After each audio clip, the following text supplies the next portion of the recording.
Welcome back. I'm here with Ryan Stacey, a private paranormal and UFO investigator. Ryan, welcome. Thank you.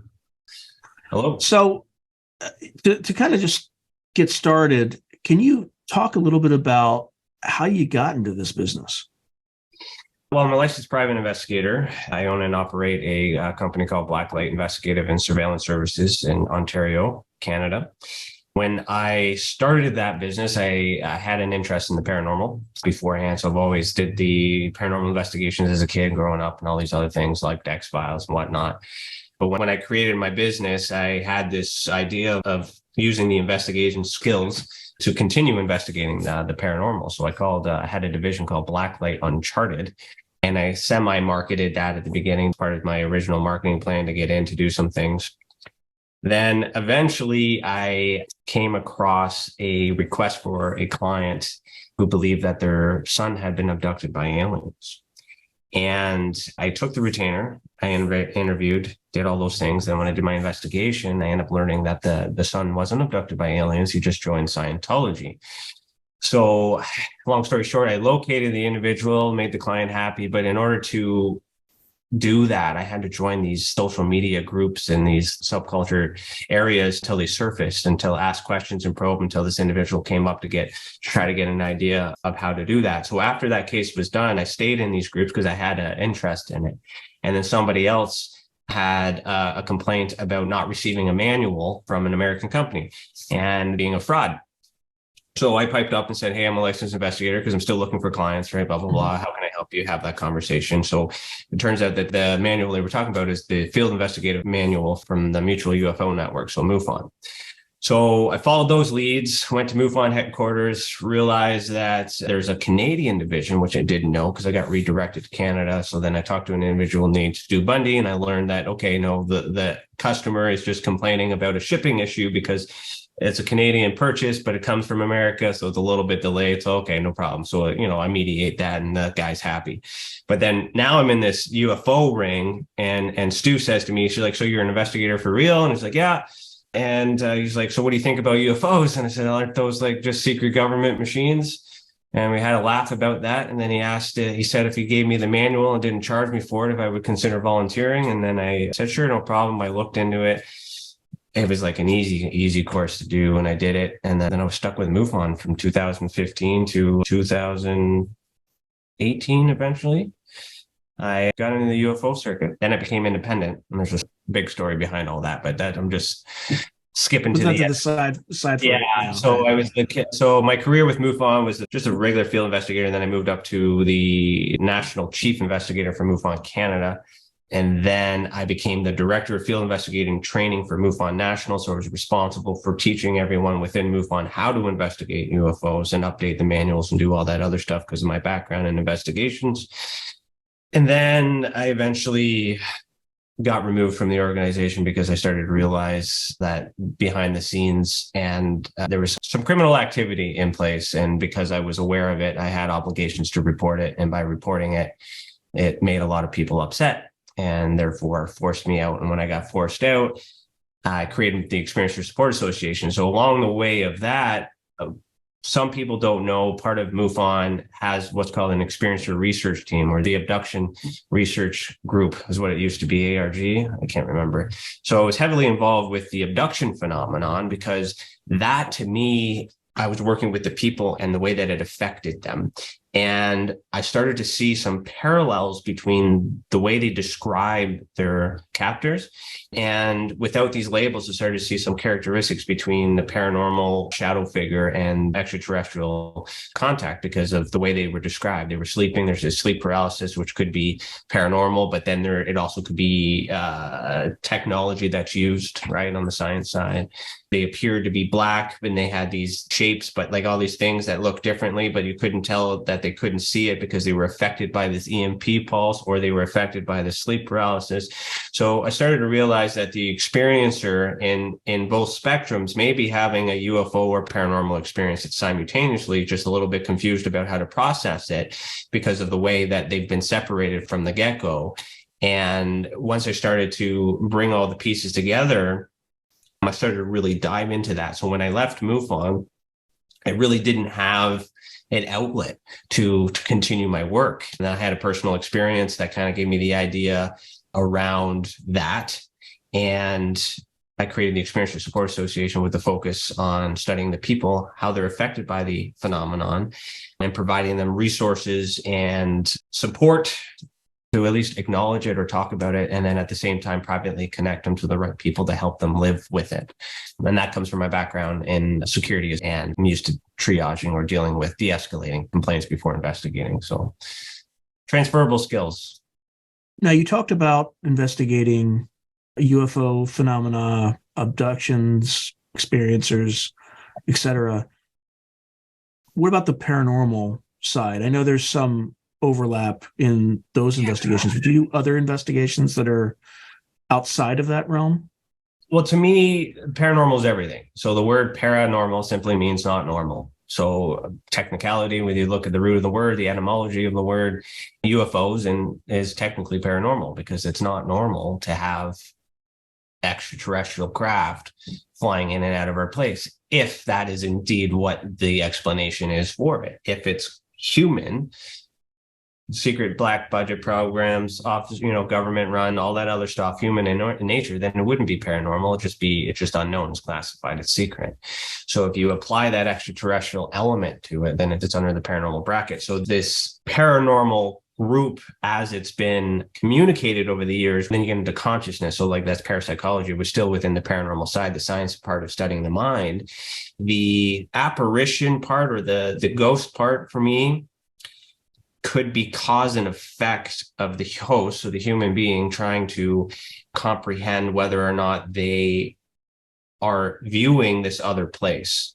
So whether that is an interdimension from the interdimensional hypothesis, that at the same time, there's that psychic development with the parapsychology where we may have evolved and we as human beings have the ability to use our minds to get to these places and manipulate these things. So eventually this paranormal becomes normal when you look at evolution. So when you break it down into that respect, like to me, it's the same thing. It's kind of hard to break it all apart because it's not complicated to think that they're connected if you look at the person as being the common denominator, because the person has this experience. How they have this experience is what varies. Right. So they could be able to take a picture or they might see it in their mind. If they see it in their mind, 9 times out of 10, it's not credible according to the people that need it to make money off of it or profit off of it. But to the experiencer, it's real.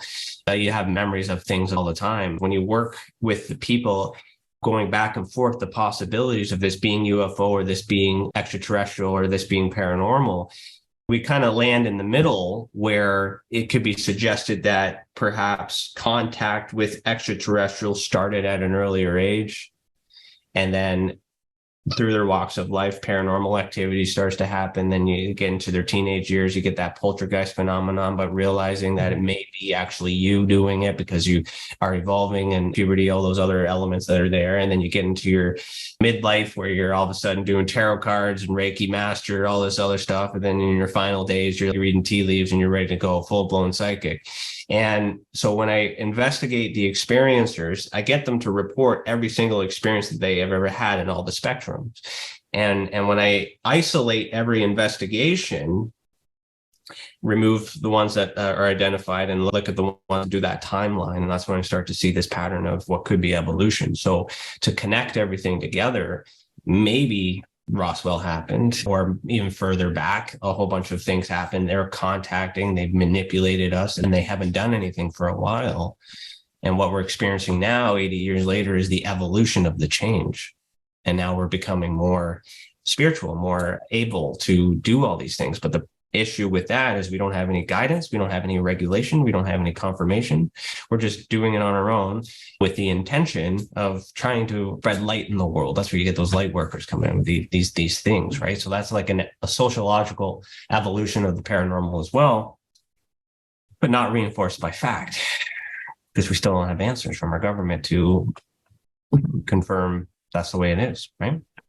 Over the course of your career in this field, roughly how many investigations have you done? And of those investigations, what percentage of them would you say are either people who are just kind of criminal activity where they're trying to defraud somebody, or people who have mental issues, and what percentage are people who absolutely believe what happened to them happened to them?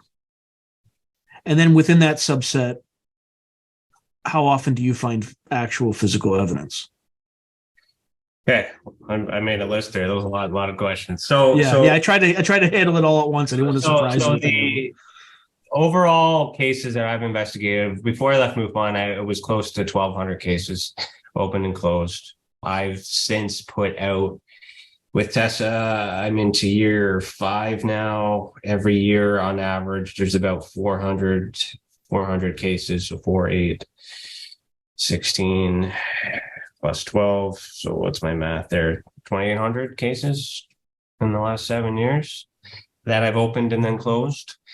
So to get the exact percentage, I have reports that I do annual reports that I'm working on. So I don't have the exact numbers, but to touch on the criminology point, the reports that come in are from the experiencer. So there's usually not a crime really present in that moment unless you look at the idea of someone being in the room when their door is locked and they're home alone, and that's trespassing. There's a crime. So if that's a human being, my lab or anything, or K Ultra or Men in Black, anything in those scenarios, so there's a criminal offense there. They get physically taken, abductions, whether it's alien or people, it's still a crime. So there would be, if you consider that a crime, then I could measure it that way for statistics. So I don't really have anything. Yeah, this is mainly on the credibility of the witnesses. So So as far as the mental illness goes, this is a challenging one because with MUFON's perspective, yes, we want someone to be sane. We want someone to not be mentally ill, but there are a lot of hidden mental illnesses, and there's a lot of mental illness out there that doesn't really affect anyone. They can still be functional. Some people could consider anyone on the autistic spectrum mentally ill, but if you look at it on the other side of things, it's gifted. It's a neurodivergent. It's a different way of thinking, right? So is it really an illness? So for me, it doesn't matter if they're mentally ill. What matters is acknowledging that there is a mental illness at play, and then determining whether or not the associations of the event has anything to do with that mental illness. It's the same thing with alcohol. Sure, they were drinking, or sure, they were having some marijuana or a combination both. Maybe they did a line of a harder substance, but does that matter when they have a photo of something that's odd? So that's the way that people look at that. It's not my perspective, because I need to understand the normality of the human being, So this is where I have a background in criminology, to understand why they are the way that they are, to understand why they have this experience, their background, their religion, and all these other things, so I can understand why they believe this to be extraterrestrial. Yes, there's an object in the sky. You have evidence of it. You have this, but why do you think that's aliens when it could be a drone? And that's another example too, just things that are otherwise credible people who misidentify Starlink satellites or Venus. Right? And that's lack of an education. And I had to learn. I didn't know what Starlink was until I saw a picture of it. And then I had to do some research and find out that, you know what? This is what you saw. This is Starlink, because we have data that shows when it's out there, because we need to know that. You gave me a piece of evidence of a photo that had a timestamp. You took daytime photos. You worked with me. You gave me all the things I needed to confirm that, the date and time. And then I matched that to another system that already had data. And therefore, this picture is Starlink. We don't have any of that stuff with all the other weird things, especially if there are secret government spacecraft or aircraft that's being used. Well, of course, we're going to see them, but we don't have any evidence of them existing. So we have nothing to compare them to, but we assume the technology comes from extraterrestrial and origin because there's a belief there, but it could just be smart humans becoming smarter and evolving over time. They might not actually be withholding information from us, or maybe they are, and they're leaking it in certain ways because we behave a certain way. So there's some behavior issues that kind of go in with that. So the belief, 110%, everyone in there believes something happens. But my role in this is to identify what it actually is that is happening while acknowledging the belief. Another way to ask the question is, of the cases that you take on, what percentage have you been able to rule out for whatever reason? Yeah, so I was just kind of come to that. It's hard to come to a definitive identified, right? I'd have to see it. So it becomes on a balance of probabilities. For me, my standard is if I can sell it back to the experiencer that it's probably a known object, then it becomes identified. If the experiencer challenges it and comes back and we have some belief, we need to do work on some things, blah, blah, blah, it would be inconclusive. If I'm unable to figure out what it is and the experiencer is unable to figure out what it is, and then I send it to the people that I've met over the years that are able to weigh in on it and we don't know what it is, then it's unknown. But that just simply means that me and that group of people with the knowledge that we currently have don't know what it is. And these unknowns might eventually become knowns later on as I learn. Right. Like Starlink was an unknown for me for a while. When I worked in MUFON, tons of reports came in for that until we got that first picture of what Starlink actually looked like. And then we're like, okay, these are all known. So I would say 95% of the cases that I investigate lead me to this probable or known conclusion that it comes from us. The 5%, that might even be generous, are those cases where we're delving into the paranormal or the abduction, the ET, the beings. Because the way that they draw them, the way that they describe them, that's another thing too, is not everybody's able to take a photo, but if you spend time with them and you get them to draw, like police do sketch artists all the time when they don't have any pictures of the people. So the same concept is get these drawings and compare and contrast to other drawings all over the world. You start to see these similarities. And that's when we come back to the mental illness and the career choice and their status. There's a variance of that, but they're all seeing the same thing. And then I look at the method. Okay, well, they were seeing them while they were sleeping, or they intentionally meditated and then they saw them. So people have different ways of getting to this space, which I call the ultraspectrum. And that's what I'm looking at to see what the pattern is how to create the ultimate experience, but at the same time, what makes up the ultimate experiencer? Because if the right person has the right intent with the right information, then contact should be able to be made in the right mindset, if it's possible. So this 5% comes from those reptile-like beings, these cloaked beings, these shadow beings, these gray beings, because a lot of people are seeing these and a lot of people are affected by these. And then this paranormal side, where we have mediums, and some mediums actually can locate missing people or spirits that have passed on. The police force have used that in many situations. We come into remote viewing. Remote viewing is a scientific way to explain paranormal mediumship, essentially. Yeah, I literally just interviewed one of the only remote viewers in the Pentagon's program that was also a channeler. And she eventually used channeling. Her name's Angela Ford. So I think remote viewing is more of a way that the Stanford Research Institute was able to market it to a military consumer that was concerned about Congress withdrawing funding and things like that. But I think remote viewing is just one of many other techniques of focusing one's abilities to gain insights from otherwise non-physical methods.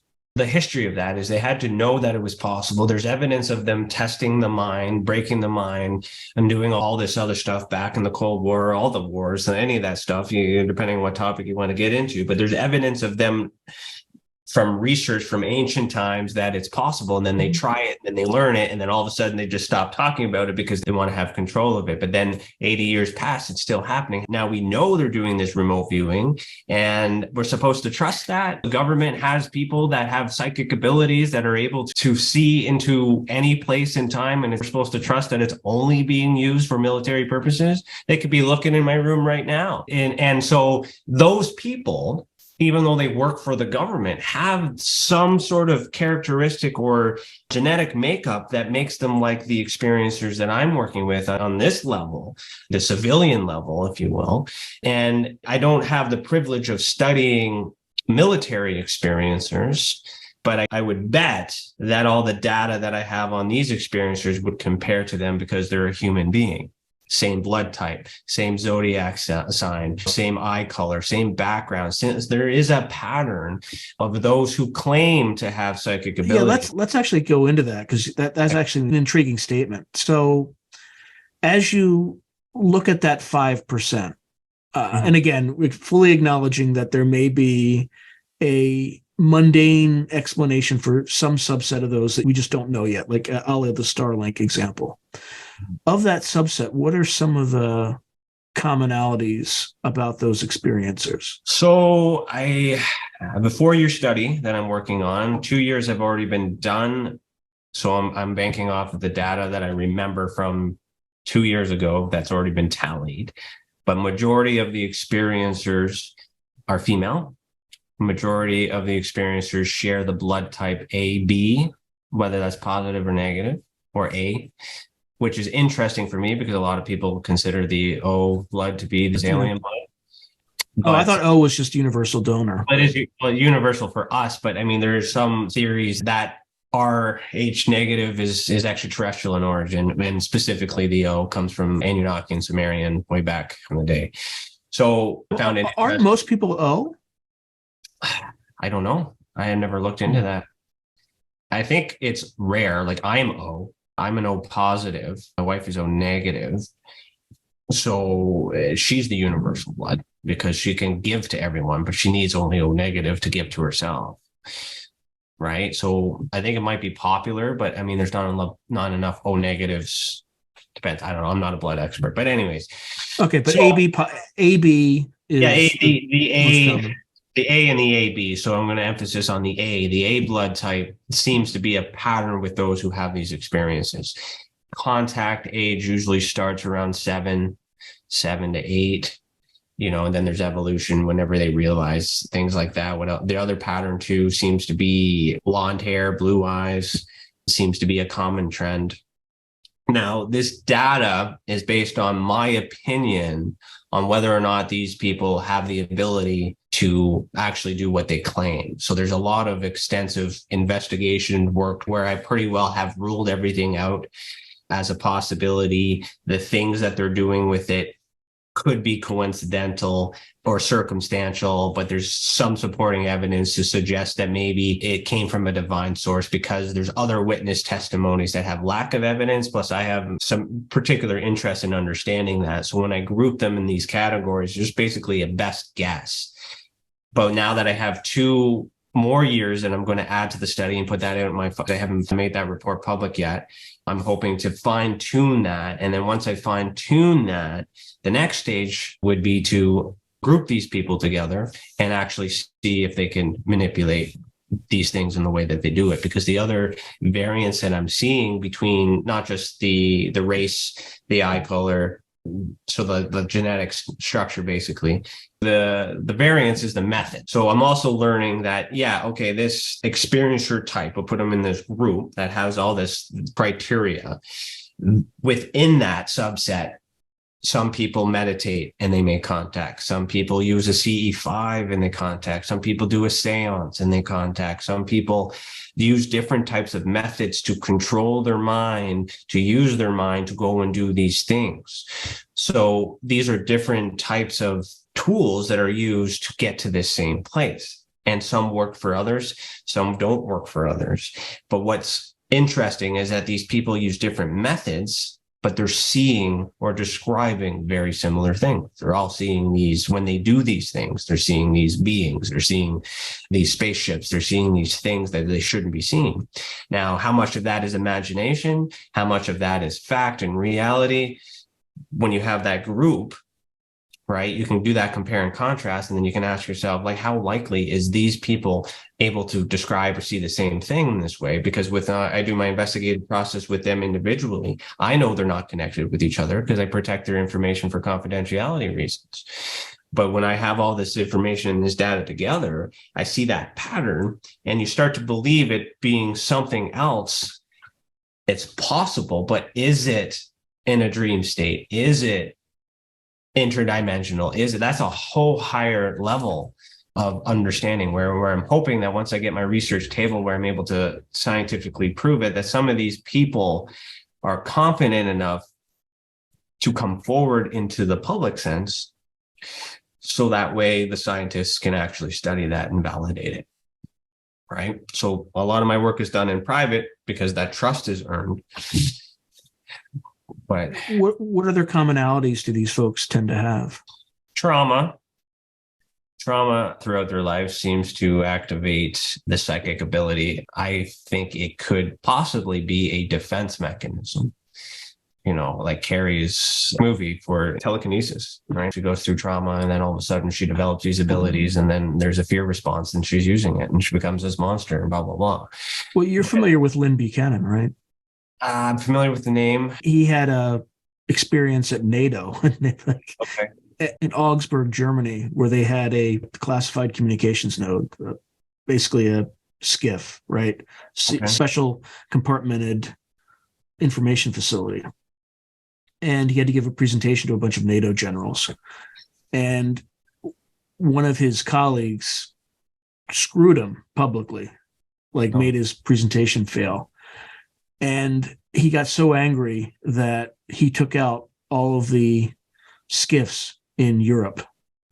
And nobody but him realized it, but it became classified for how long that communication system was down for. But he had psychokinetic events throughout his childhood. In fact, subsequently after the Cold War, he learned that he'd also taken out all these similar facilities in the Soviet side of Germany. Uh-huh. So, a lot of it's kind of uncontrolled. But to your point with trauma, right? Somebody made him really angry and it came out. So he has to be very careful with his anger. But subsequently, 20 years after the event, or 20, 25 years, he had a repressed memory of an abduction experience. So anyway, just to validate what you're saying about these things. Interesting. And that's how it would link together. Not every case starts with contact, but also some people forget about their contact experience because they choose a life in paranormal, because there's frustrations with the ufology movement as well. But yeah, linking it back to some connection. And that's when it can go back to God, it can go back to whatever, some divine source, something. We were made in our image or in our likeness and all those other things. We should be more powerful beings than what we're told to. And then you're going to get into the whole, that's the reason they don't allow us to do these things, and suppression and control and all these other things. And those thoughts could be validated for that reason. But I mean, if they have control, what control do we have? So my aim, though, with I have this data is not really to push disclosure. It's just preparing for a defense, I guess, if you will, or what happens after disclosure. I've been accused of doing this X-Men kind of Professor X approach, where I'm looking for people who have abilities and trying to help them develop it and use it for good, or at least at the same time understand it. Because there are a lot of people that are having experiences and are confused about it and don't realize that they're gifted or have this association with it. So an example with the poltergeist phenomenon, a lot of people do think that when these cupboards move and do all these other things, that it's external. There is some divine force that is moving it. When I do some work and I do some background, maybe to do some hypnotherapy, or they speak to a psychologist, depending on the information that comes forward and the willingness of the experiencer to actually get into the bottom of it, because you got to get really personal in order to rule all these things out. We realized that a couple of days before there was some trauma, someone died, they were upset, they were feeling this thing of woe, and then they were angry inside, and all of a sudden, boom, things started moving. But they think it's ghosts. And then when they turn that around and be like, hey, maybe it was me because I was having a day and you test it. And then when I tell people, well, hey, why don't you test it? I've had a small percentage of people respond back to me. I don't have any proof other than their belief, but they're like, hey, I intentionally tried to move something and I did. So whether that testimony is true and all these other things, I know in that moment, I changed their thought process from being afraid of it, of the unknown, and accepting it, and then developing it to use it for good. Because with the psychic ability, if you're able to do so, and the government's using it to spy on us, why can't we use it to spy on them? You answered your own question. Yeah. Right? That's why this stuff is not encouraged.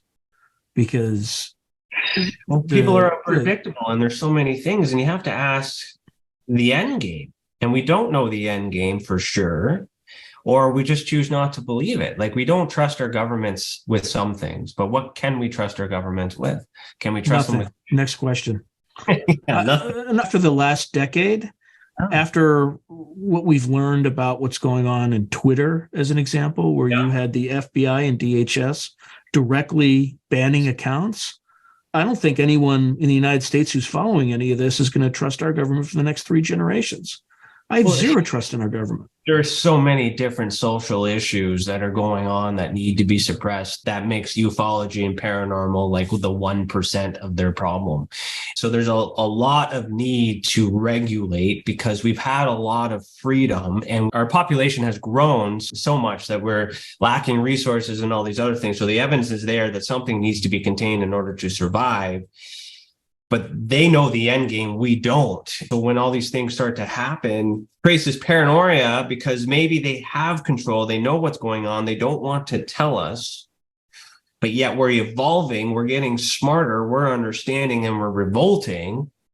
But at the same time, we don't understand. Take PTSD, for example, with a lot of veterans and things like that. A lot of people, myself included, I didn't know I had PTSD until someone told me I did, but I had to go through a whole bunch of thought processes of this stuff ain't right, and this is this, and blah, blah, blah, blah, blah, before I realized that I had this. And when I had this and I started working on it, same thing with the psychic abilities. You might be living with these psychic abilities that were created by the government back in the day as an experiment or alien influence, and then all of a sudden they don't know how to live. And then now we're getting into more acceptance of this neurodivergent spectrum and stuff, and accepting that it's just a different way of thinking.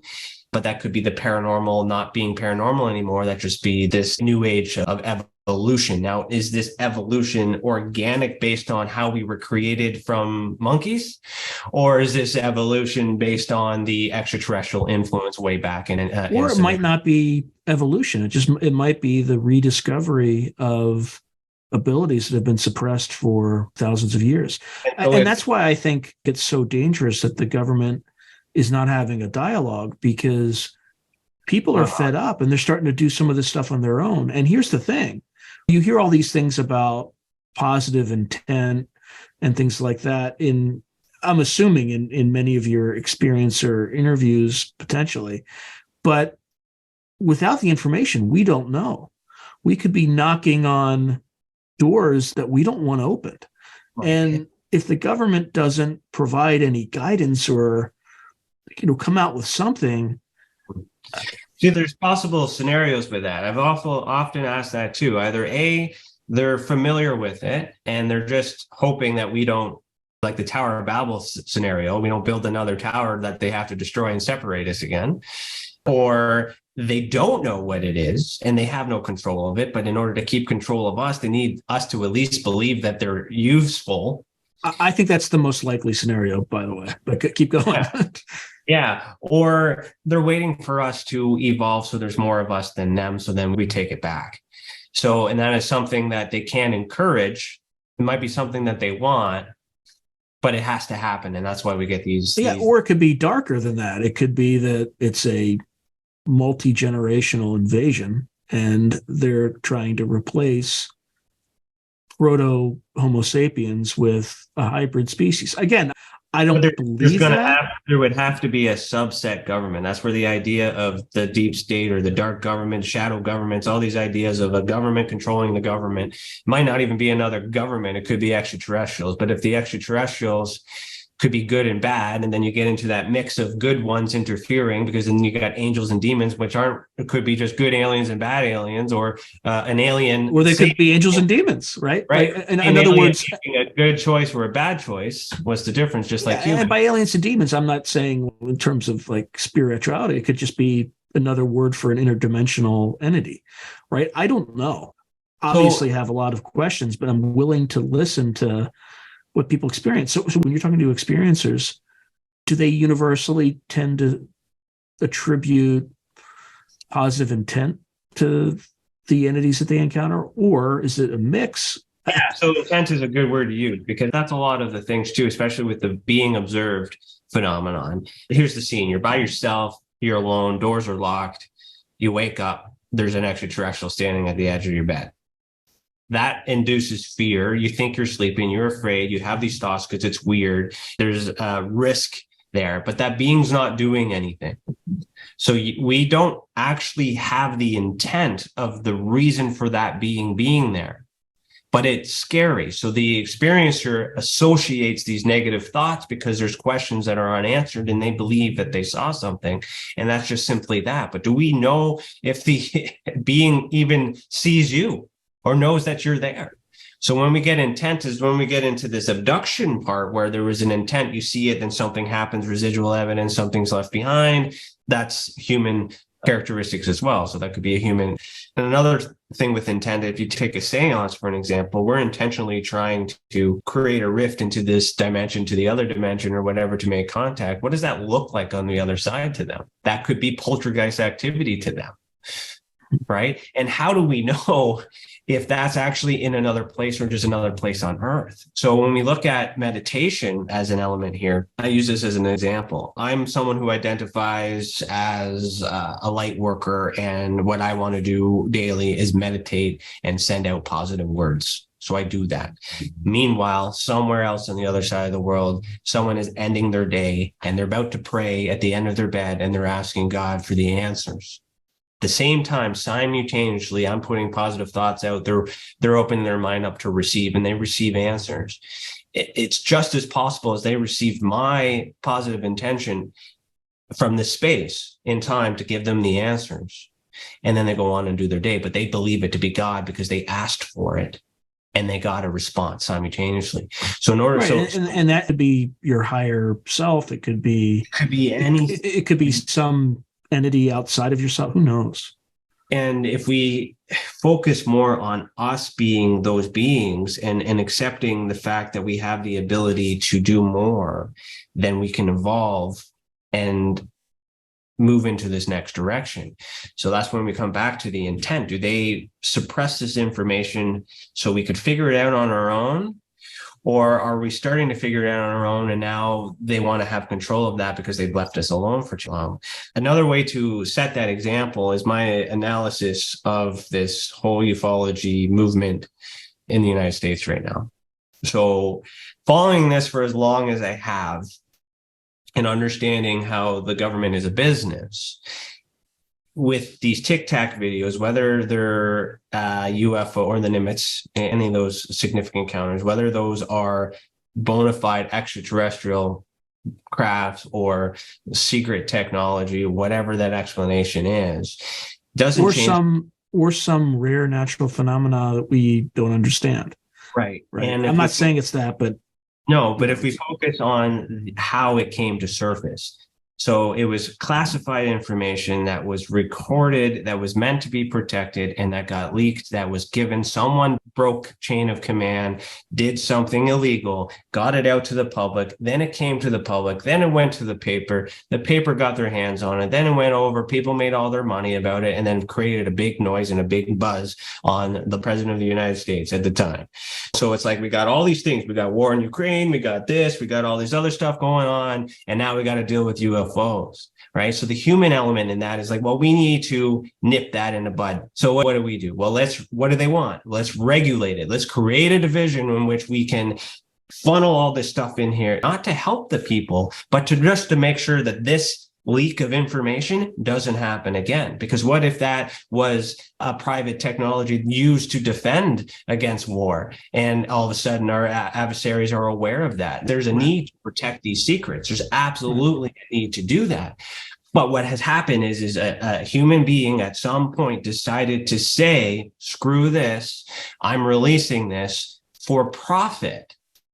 And profit is gained, and now there's this God complex that's kind of out there, a messiah, if you will.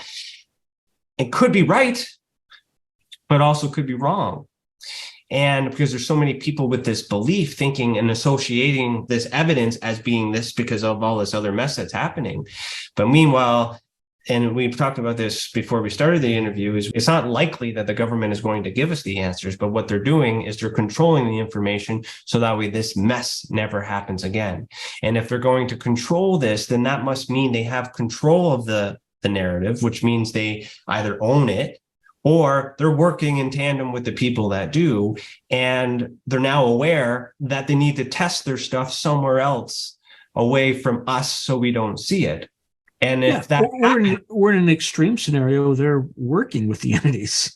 Yeah, but that's if it's entities, but it's more probable and more likely that it's a human problem, because we know that the government keeps secrets. They have to keep secrets. It's why they keep secrets is important to me. If they have UFO technology and secret stuff out there so they can defend us against super beings that are on the other side of the earth or other places that are there or out in the universe, wherever you want to be, I'm okay with that. I don't need to know the makeup, the engineering, all that other stuff around it. I just like to know that there's a defense for that. And thank you for saving us. Yeah, but I doubt it. I doubt you could have a program that extensive and it not. Well, the other scenario is that they don't have control of it. They reversed engineered it. They're trying to prepare for something that they know is coming back, and then they're going to have a war, an alien invasion, or whatever you want to call it, and then the truth will come out at that point. But at the same time, they have to know that it's coming, and they would need to prepare for it. But we would also have to be purposeful. Otherwise, they just let them harvest us and take us and do all these wild things that we think that we're enslaved for.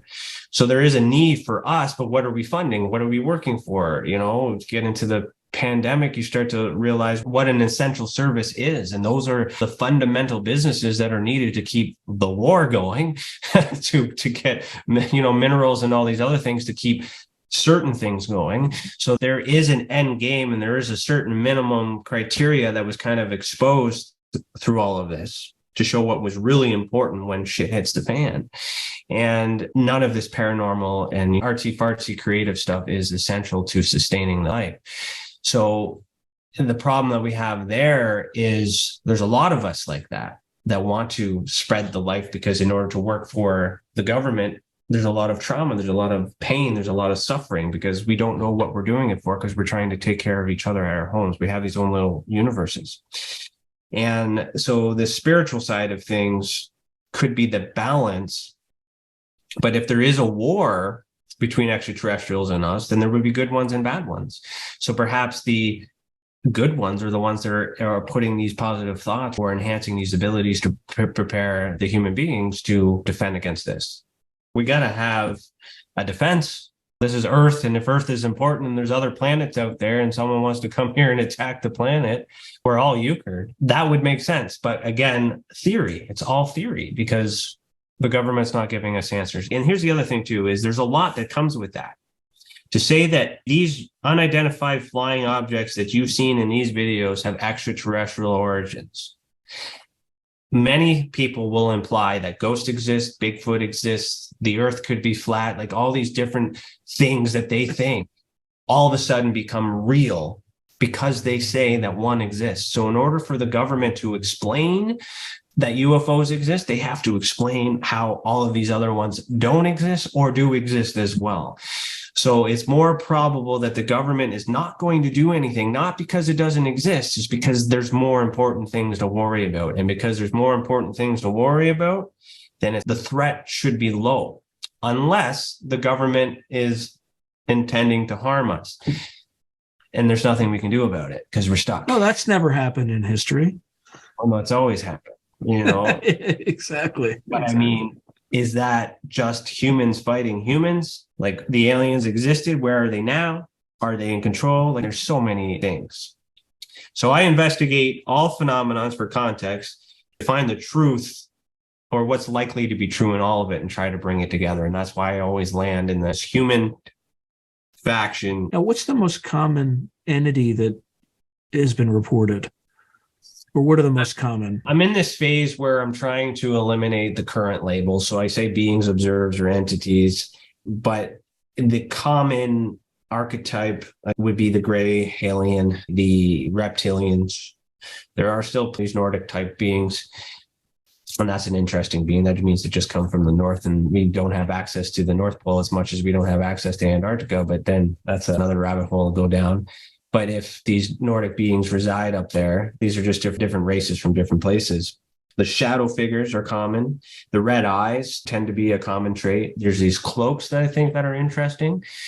And these cloaks I'm fascinated with because I see a reptilian type being with wearing a black cloak. I see a gray wearing a black cloak. I see a shadow figure with a humanoid hand wearing a black cloak. So there seems to be some sort of cloaking uniform or mechanism that's used as perhaps a device. It could be the invisibility cloak from Harry Potter, like something like to that effect. So I look for characteristics like that. But yeah, I'm seeing every single being. But the problem is that what they're really seeing, or that's what they think they're seeing because of propaganda and television and movies and all those others? Yeah, that's the next question I was going to say, because you said that they don't know each other, or at least in your studies, they haven't spoken to each other. But there are common archetypes in popular culture that constantly appear. Have you gotten any reports of something that wasn't in any of those archetypes? There's black-eyed children. That's just, again, an archetype, but that's just a humanoid with very black eyes. That could be a hybrid of the grays and humans or whatever. You get the UFOs and the UAPs, the paranormal orb. I call it aerial activity. So it's a sub-level of either machine or a light, because depending on because these lights could be machines. You only see the lights. So those are unidentified flying objects. But to categorize those, what's common is an orange orb. So that the orange orb seems to be common. So whether that is white light with a red filter or something on a craft that you can't see with cloaking technology, or 3 individual orbs moving around, like, we don't know. But these are coming from experiential reports, not knowing whether or not they actually saw what they saw. And where it gets interesting for me is when other people are reporting the same thing, right? So that compare and contrast is personal to me. But I'm hoping to develop a report where I'm able to at least show that so other people can compare their work to it too. That makes sense? And come to the same conclusions, because we know it's all connected. But these archetypes are interesting. So the paranormal orb, for an example, that's a light in the sky. So that could be UFO, that could be ghosts, depend on your belief. So I created what's called the Ultraspectrum Classification System, which is a advanced version of the Hynek and Vallée classification scale. I spent some time with Paul Hynek, Hynek's son, went over it and whatnot, got his blessings to try and do something with this, and gave respect to his father. A lot of things have changed over the years, and I want to encourage a new system. So with that system, I have that aerial activity, but a sensory display is the first group. And that sensory display takes in consideration of those who can take photographs, but those who also see it in their mind. So amongst the variances of that with aerial activity, whether you believe it to be paranormal or extraterrestrial, we would have to agree that it's in the sky. So that's where it is. It's activity. It's aerial. It fits the characteristics of a machine, or it fits the characteristics of the light. So characteristics of the light usually is the absence of evidence of it being a machine, or it could be a standalone light based on the belief. We don't know that until we look at the evidence that comes in. So they could be secret space programs. They could be drones. They could be airplanes. It could be all of the above. But yet technically they're classified as an unidentified flying object or a UAP, unidentified aerial phenomenon. And we have this mysticism associated with these labels. So by removing those labels, then my hope is to look at all these machines and look at all these lights and see how they compare to each other. Do some of these lights match some of these machines? And then be able to figure the context of that. So with us communicating differently, the language is different. We have all these judgments and all these associations, but when you remove all the fluff and you break it all down, again, there's human origin. And so these beings, in the same respect, we have to throw time in the equation. We don't know if they coexist or if they're from the past or they're from the future. That's the single best argument for why the government would keep it quiet. Is if they're from the future and they're trying to avert which means they know the test and there's a reason for. So the people that have control aren't here. The people who have control are from the future.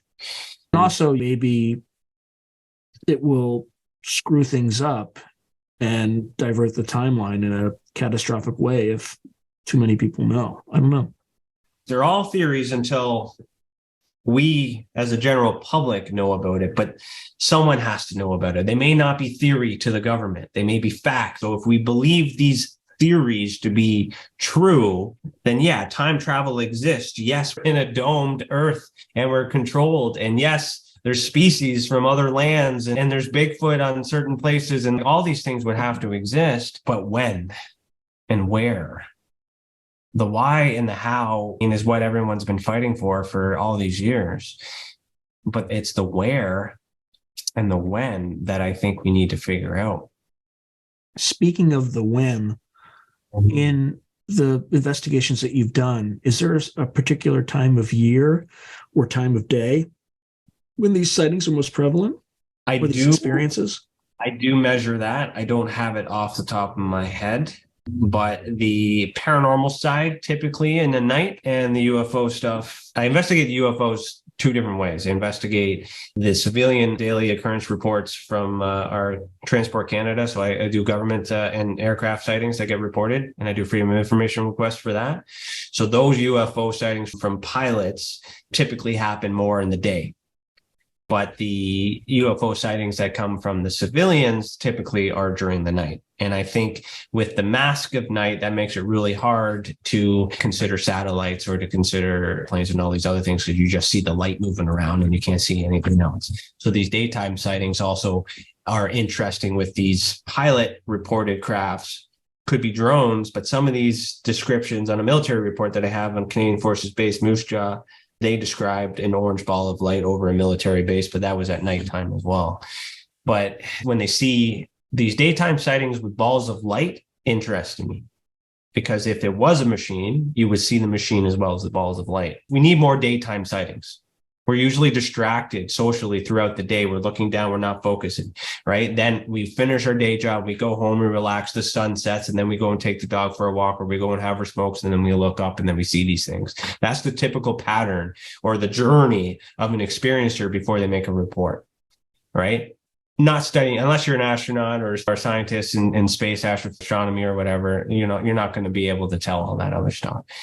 But again, the pilots that are reporting on the government side, but through Transport Canada, so the more commercial side, they're during the day, and they're reporting lights at high altitudes and speeds, not on radar. So those types of things, I have declassified documents for, and I put them on my website on this timeline and database that I've started to create. But what I find fascinating about that, with different types of evidence, is we have a government source that does an investigation that responds to a light in the sky. And then we have these civilian reports seeing said lights in the sky. And then when I put them on my map on the website, so the website's experiencersupport.org, you just look at the visual evidence database. So that's what I'm referring to. Yeah, the link will be in the description. Okay, perfect. So if you find Moose Jaw and the Canadian Forces Base, you'll see a picture of the declassified report. So that is a government source, military police witnessing a UFO. But the evidence themselves, there's not enough evidence to determine whether or not it's a known object. It's just a credible source at a government facility having this in the 60s. Then if you follow that path down, there's a road or river or whatnot, and then you'll come to another marker, which is close to the proximity of the civilian experiencer, 2016, drawing what appears to be what they described in that document. So that document, two separate cases, two separate times, but close in proximity. So no, we don't have an image from the government, and no, we don't have a declassified document from the civilian. And correlation doesn't mean causation, but if I get more of the theory is if I start to map it out this way through time, proximity, and different types of evidence, the evidence will stack. Then all of a sudden we get a picture from another government source nearby that is associated to this declassified document. And then 2 kilometers down the road, there's a civilian reporting what appears to be the same thing. Then all of a sudden we can confirm that there is something going on in that area. But the people that are going to give us that answer would be the government. And then by tipping off the government that, hey, I'm aware of this, is kind of dangerous too, because you're letting them know that you saw their secret object floating around and doing whatever. And then all of a sudden they're going to do whatever protocol that they need to do to silence it. That's when, then after that, you get the men in black, you get the government, you get all these other things. So a lot of people have these experiences at different types of their life, but they never report when it happens, and what I'm learning too with these experiences, lifelong experiences, they report the most significant one based on marketing or whatever they find or whatever interests them, whatever pops in their head. But it's when we get deep down into all these experiences, and if they're willing to, not every experience is willing to answer all these questions, because it takes forever and forever and forever to go through. But the timeline, you start to see, I didn't realize that when I was a kid, when I had this UFO experience. And then when I was 7, I saw this being. And then when I was 13, I had this paranormal experience. And then when I was 27, I told this government friend of mine about my experiences. And then when I was 31, I started having people following me around that looked like men in black. And then, all of a sudden I'm being followed and watched. And then I wake up with these abduction things, and then I see these people more. So if you've timelined their life, it will make sense.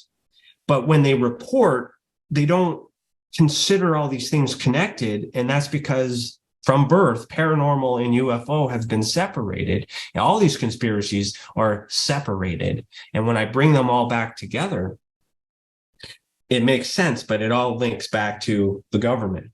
That theory is whether or not the government is aware of that, or I figured out the code that understands why the present human being has been manipulated over these years and has been indoctrinated to think this. And this all could also be a distraction from the actual reality, which could be even deeper than what we're talking about. Might not be ghosts, might not be aliens, it could be something else. You know what I mean? Now, what if somebody has an experience? How do they contact you, and how can you help them? So if you have any experience, if you can do paracryptids, so beings like Bigfoot or Mothman or Dogman, I'm interested in those because there's location data for that as well. The best place to go is www.experiencersupport.org. At the top corner, there'll be a purple little bar that says submit a report. You can click that, read the little blurb there, and answer the questions. There's 3 types of reports you can make. You can make one about your experience, so that way my team can investigate it. Or if you've already investigated it and you have evidence and you would like us to review it, then you can submit it that way, and then we'll work together, and I'll ask you some questions to make sure it's the best evidence or something wasn't missed, just taking into consideration my background as a trained investigator. So give the opportunities for the amateur investigators to present evidence and then make that better. And then the third one is crime. So if you report anonymously, of course, and that goes directly to my private investigation company, whereas you feel that you're a victim of maybe charlatanism or abuse, or maybe you had hypnosis. So once the reports come in on the investigative side, I'll triage it. If I see any signs of trauma or any reports that are needed, because there's questions that kind of go through there as a trauma assessment, I'll then refer you to some resources that are private, because we have private people that work, but they can't come public because they don't want to lose their jobs. There's another thing called Experiencers Anonymous, which is a virtual group that we do. That's anyone can pop in, because with Zoom, you can change your name. You can be off camera. You don't have to do anything to identify yourself. You can sit and listen, get it off your chest. And then there's workshops that we're working on too. So you can start there. You don't need to make a report right away to get access to the resources. On our website, there's Experiencer bar that will say Experiencer resources, will kind of help you live with some of these experiences too. When you make a report, I prefer it after you've gone through some treatment or some steps to validate that it's not something out of the ordinary. And then you kind of activate me when you're stuck.